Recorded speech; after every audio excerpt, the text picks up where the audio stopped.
साथियों नमस्कार। ये जो बकरी देख रहे हैं ये गाभिन थी और बच्चा देने वाली थी, लेकिन बच्चा पेट में अटक गया था, जिस वजह से बच्ची ये डिलीवरी कर नहीं पा रही थी। तो इंजेक्शन लगाने के बाद भी बच्चा नहीं निकल पा रहा था, क्योंकि बच्चा टेढ़ा अटका हुआ था।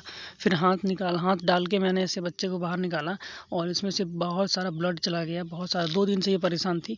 2 दिन के बाद मुझे किसान ने बोला 36 घंटा के बाद, तो बच्चा तो पेट में ही मर चुका था।